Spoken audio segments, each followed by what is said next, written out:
Pull 187 Cube Radio 1-877-827-2346. À voir la recherchiste Florence, moi je dirais que oui.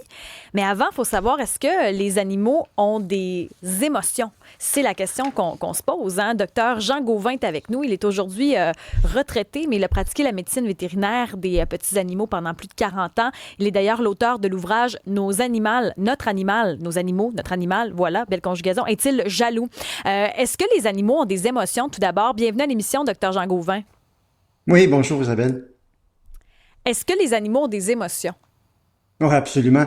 C'est prouvé depuis longtemps d'ailleurs. On parle maintenant, il y a un terme anglais qu'on utilise qui s'appelle la sentience, OK, qui a été approuvé maintenant, c'est dans le Larousse. Puis ça veut dire que nos animaux ont effectivement des émotions, des sentiments, et ça fait partie de la loi maintenant sur le bien-être animal au Québec. Et puis il y a plusieurs pays comme l'Angleterre, la France, la Norvège, qui vont aussi avoir ça dans leur loi. C'est vraiment très, très, très important. Oui, les animaux ont effectivement des émotions. Mais dans votre ouvrage, vous parlez de 6 émotions primaires. La joie, la peur, la colère, la tristesse, dégoût, surprise. Puis on ajoute une 7e, le mépris.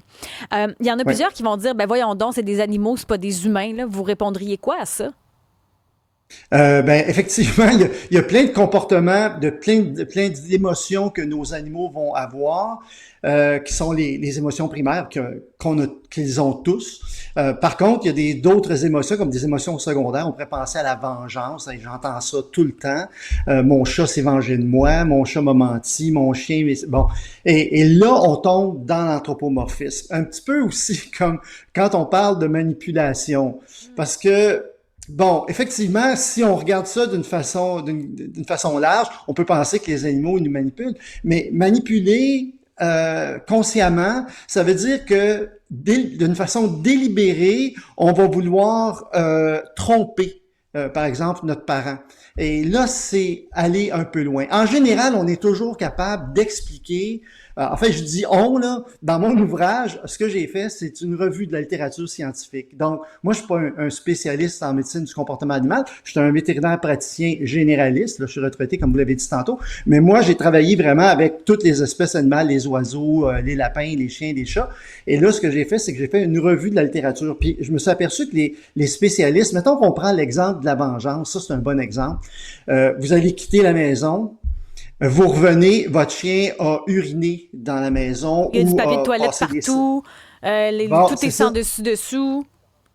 Bon, ben moi, j'ai entendu peut-être 10 000 fois pendant ma carrière que mon chien s'est vengé de moi parce que je suis parti au travail ou des choses comme ça. Et quand on analyse la situation, dans bien des cas, on est capable de trouver la raison exacte pour laquelle l'animal s'est comporté comme ça. Et souvent, Isabelle, ça s'appelle de l'anxiété de séparation. Ça, c'est un des points importants. Donc, l'animal, c'est une maladie qui est bien reconnue, puis l'animal, il est en détresse. Puis des fois, quand il est en détresse, il va faire des choses que normalement, il ferait pas, comme détruire des meubles, passer au travers d'une porte, détruire des murs, on voit ça régulièrement, mâchouiller le mobilier, déféquer, uriner, hurler, par exemple, hurler là, vraiment comme des loups hurleraient. Ça, donc, c'est une maladie. C'est pas parce qu'ils veulent venger de nous, mais bel et bien parce qu'ils sont malades. De l'anxiété de séparation. Mais est-ce que c'est beaucoup d'animaux qui vivent ça? C'est surtout les chiens, les chats aussi? C'est surprenant, mais on voit Ouais. ça malheureusement trop souvent. Parce que, en fait, maintenant, ce qu'on soupçonne fortement, c'est qu'il y a une composante génétique à ça. Donc, c'est sûr qu'il va y avoir des lignées qui vont être un petit peu plus atteintes. Puis en plus, il y a d'autres facteurs qui vont faire qu'un animal peut développer de l'anxiété de séparation. On pense par exemple, ça c'est arrivé pendant la COVID, les gens travaillaient à la maison, donc ils étaient avec leur chien tout le temps, tout le temps, tout le temps. Le chien adorait ça naturellement. Puis du jour au lendemain, on retourne au travail, au bureau, 2, 3, 4 jours par semaine. Dans certains cas, ça peut provoquer de l'anxiété de séparation. L'arrivée d'un enfant dans une famille ou au contraire, le décès d'un membre de la famille, par exemple, ça aussi, ça peut.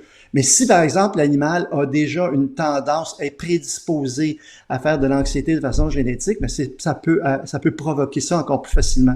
Il y a Florence, recherchiste à l'émission, là, qui vit ça, qu'on peut l'entendre là, dans les prochaines secondes, là, le temps qu'elle place son micro. Là, mais Florence, toi, tu as une situation avec ton chat là, qui s'appelle Fluffy. Oui, Fluffy, mon bébé chat. En fait, je suis partie en Europe en avril dernier. Je l'ai laissé 3 semaines chez mes parents, mais il faisait pas pitié. Il avait son propre arbre à chat, ses jouets, il était bien traité. Il adore aller chez mes parents. Mais quand je suis revenue, il m'a boudé pendant un bon 3 semaines. Là. Il faisait ses griffes sur les divans, ce qu'il avait jamais fait avant. Il voulait plus dormir avec moi. Il se cachait beaucoup. Il a vraiment fallu que je le réapprivoise pendant plusieurs semaines. Ça m'a vraiment surprise, ce comportement-là, parce qu'il est super bien chez mes parents, puis il est habitué d'y aller. Donc, ça boude, ça, des chats comme... Oui, Isabelle. En fait, Florence, c'est intéressant le concept de la bouderie chez les chats, mais il y a plusieurs explications. En général, ça cesse beaucoup plus rapidement que des mois, là. Donc, vous aviez un cas un peu particulier, mais vous avez, en fait, dans votre question, vous répondez aussi au problème. C'est-à-dire que si votre chat, vraiment, il y avait du fun chez vos parents, il était avec vos parents, peut-être que vos parents étaient là tout le temps avec lui, donnaient des gâteries. Tu sais, c'est comme un grand-parent, là. C'est comme ça que ça marche.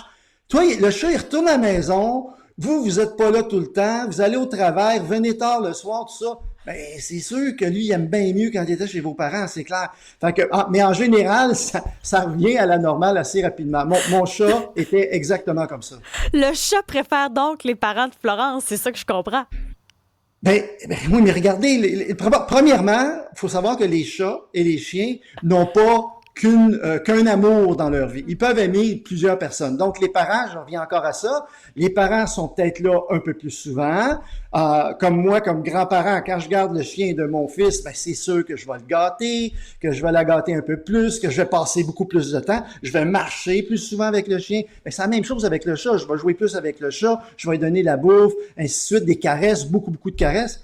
Mais ça, le chat, il aime ça, là. Fait que là, tu y enlèves ça, pis c'est pas parce que Florence est pas fine, là, c'est pas ça que ça veut dire du tout. Mais c'est sûr que le chat, lui, de son côté, il faut qu'il se réadapte à une nouvelle situation.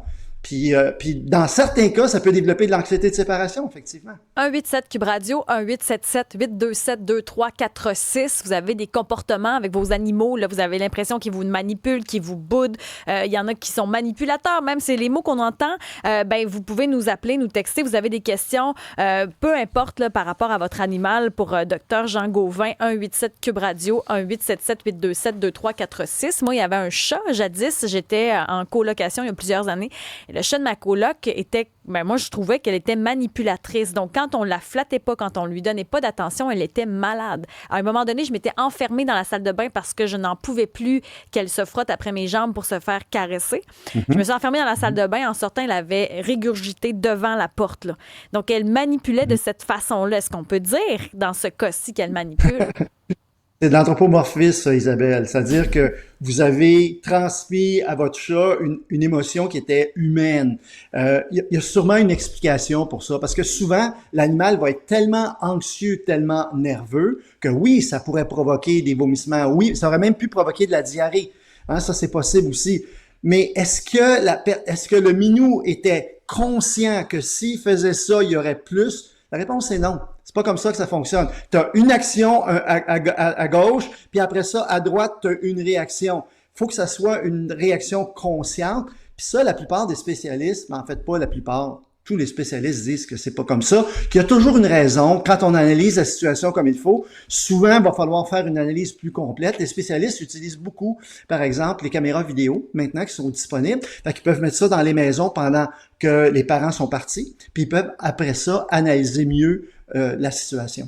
Il y a beaucoup de chiens qui jappent à tout moment. On marche dans la rue, on croise un chien, jappe après les étrangers, jappe. Ces jappements-là, c'est dû à quoi? Ben, il y a plusieurs raisons, Isabelle. Il y a des cours complets qui se donnent sur les aboiements chez les chiens. Mais disons, par exemple, la première chose, c'est la peur. On peut se promener avec notre chien, puis notre chien a peur, par exemple, d'un autre chien ou d'une personne ou d'un landau avec un bébé.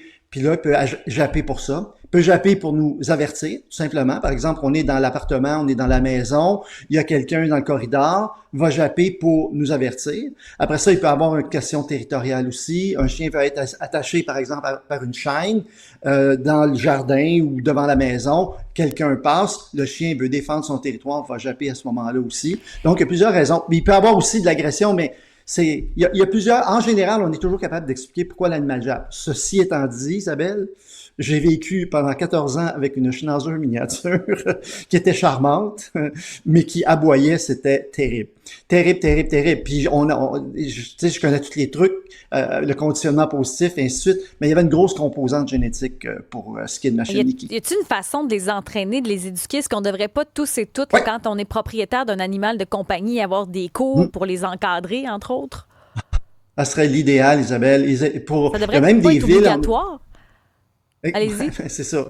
Je pense que si on faisait ça obligatoire, il y aurait une révolution au Québec, là. Mais il y a des villes, effectivement, en Europe, je pense particulièrement à Vienne, où à un moment donné, il fallait que tu aies ton permis pour avoir un animal de compagnie. Puis ce permis-là, ben, tu l'avais en suivant justement des cours qui étaient obligatoires, savoir comment se comporter avec son chien en société, dans des parcs et ainsi de suite. Bien, absolument. Un truc aussi qui est essentiel, puis j'en parle dans mon livre, c'est être capable de lire le langage corporel de nos animaux, de notre chien, de notre chat. Pourquoi?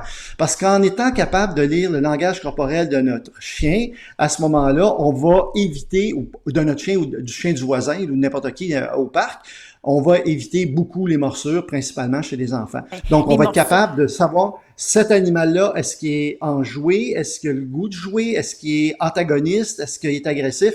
Puis ça, c'est la base, c'est le b.a.-ba. Oui, on devrait prendre des cours. Ça, c'est intéressant parce qu'il est arrivé une situation dans les dernières semaines, la Pointe-aux-Outardes sur la Côte-Nord. Là, c'est près de Bécomo. C'est une jeune fille de 3 ans qui a été mordue par un chien.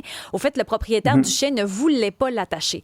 Et les parents de la fillette lui ont mentionné « attachez-le, c'est pas très prudent ». Puis lui, il disait qu'il a déjà mordillé des adultes, mais que c'était pas dangereux. Mais finalement, il est arrivé le drame. La fillette a dû être hospitalisée. Elle a été mordue par le chien en question. Donc, c'est pas la première fois qu'on entend ce genre de situation-là. On règle ça comment? Mais là, dans ce cas-là, j'étais à l'extérieur du pays quand c'est arrivé, mais ce que je peux vous dire, c'est en général, on est capable d'expliquer pourquoi les animaux ont mordu. Il y a des, je sais que ça va être bizarre ce que je vais vous dire là, il y a des fois des morsures qui sont normales, puis il y a des morsures qui sont pas normales.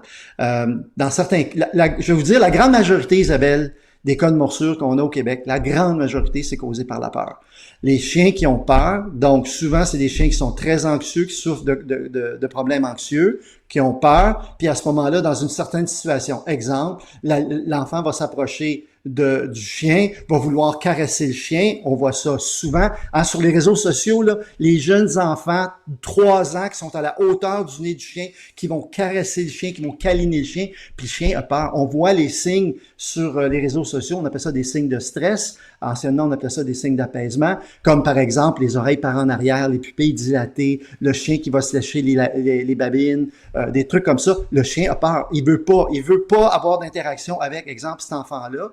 Puis là, nous autres, on fait rien, puis on trouve ça cute, puis tout ça. Puis à un moment donné, le chien, il peut pas s'en aller, puis il va mordre. C'est fréquemment ça. Mais il pourrait avoir d'autres raisons, Isabelle, mais ça, c'est vraiment la cause numéro 1 des morsures. Donc, c'est notre problème. Dans le fond, on n'est pas capable de lire. On achète un chien, puis on n'est pas capable de le lire. Donc, encore une fois, c'est le propriétaire qui devrait prendre action pour être capable d'être un bon propriétaire. On apprend à être parent, il faut apprendre à gérer nos animaux de compagnie. Absolument.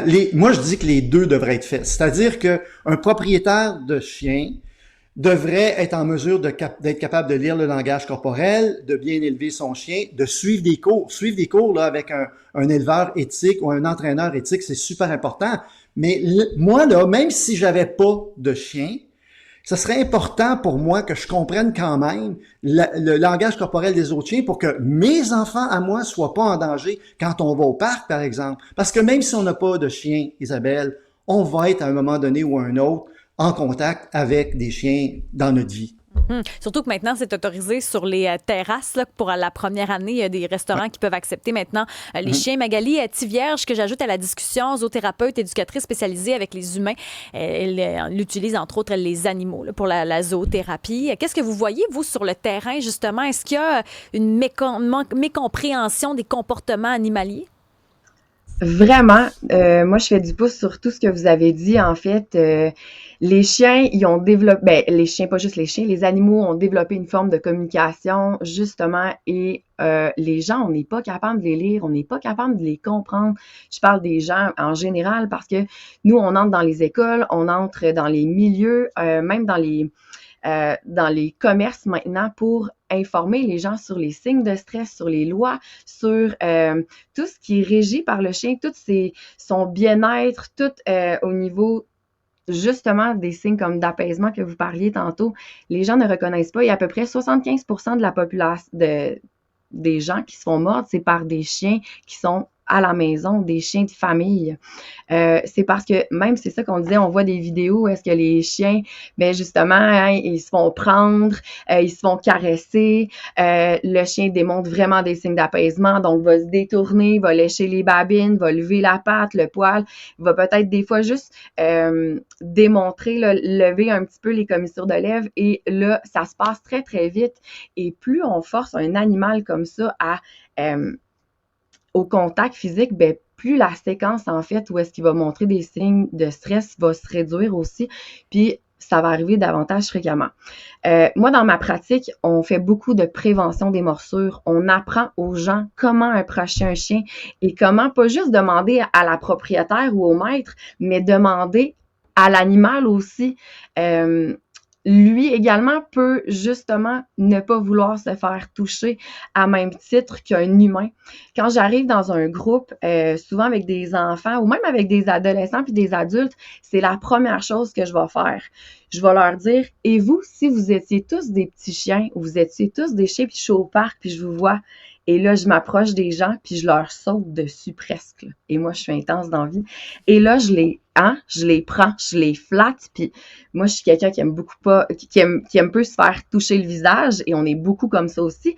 Et les gens, souvent, ils ont le réflexe de me repousser, de se recroqueviller sur eux. Et là, je me recule et je leur dis, est-ce que vous avez aimé ça?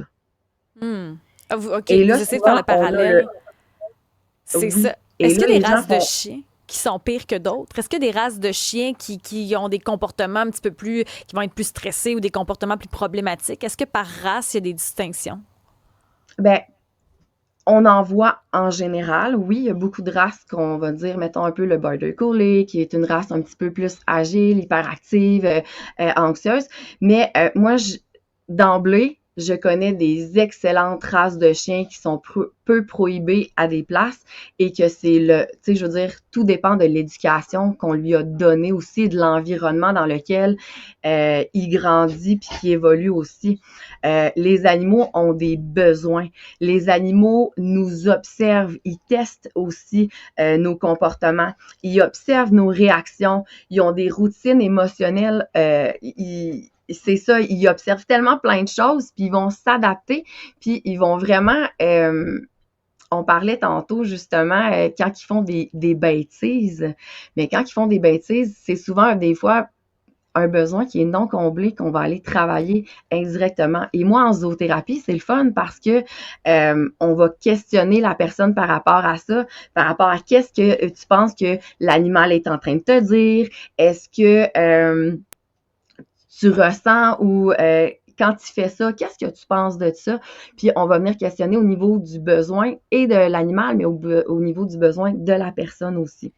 On est parti tout récemment également pour les préventions des morsures aussi, mais pour tout ce qui est au niveau des signes des signes de stress chez les chiens. On a parti une belle formation pour les chiens en terrasse également, pour les commerçants, mais également pour le grand public, pour qu'ils soient beaucoup plus facile, en fait, d'intégrer la nouvelle loi 85 dans les restaurants, dans les commerces, dans les microbrasseries, sur les terrasses, puis justement de prévenir les cas de morsure, de prévenir les risques, parce qu'on sait que le tourisme est vraiment émergent. Ben oui, puis il y en a beaucoup qui craignent. Tu sais, on en parlait souvent sur la place publique, les fameux pitbulls. Est-ce qu'on a raison de les craindre? Ben moi, je les crains pas du tout. Comme je te disais, c'est des chiens super attachants, c'est des chiens très protecteurs aussi. Il y a une façon d'approcher des animaux, il y a une façon de reconnaître aussi leurs signes de stress, leurs limites, leur façon d'entrer en relation avec les gens. Puis c'est ça qui manque en fait. Comme monsieur disait, puis comme j'ai dit la dernière fois qu'on a eu un autre discours ensemble, les gens, automatiquement, tu as un chien, tu devrais avoir une formation ou un cours. À même titre qu'un chat, un chat va développer beaucoup de comportements par rapport à des observations qu'ils vont faire chez l'humain, puis des besoins qui sont parfois non comblés. Puis, ben, on ne sait plus quoi faire et là, ben, les problèmes arrivent. C'est pas lorsqu'arrivent les problèmes qu'on devrait trouver les solutions, mais plutôt avant ça, pour les prévenir. Magali Thivière, géothérapeute, éducatrice spécialisée. Merci. Docteur Jean Gauvin, retraité, pratique de la médecine vétérinaire pendant plus de 40 ans. Son livre est disponible. D'ailleurs, notre animal est-il jaloux là, un peu partout si on veut avoir quelques astuces. On vous souhaite un bel été à vous deux. Merci. Merci beaucoup. Merci pour l'invitation. Parlant d'été, ils étaient sur les plaines pendant le Festival d'été de Québec. On a parlé d'eux toute la fin de semaine. Il y a d'ailleurs un nouveau documentaire qui sera bientôt disponible, Simple Plan. Plusieurs ont oublié que c'était un groupe québécois, mais oui, et fiers de l'être, on les reçoit au retour.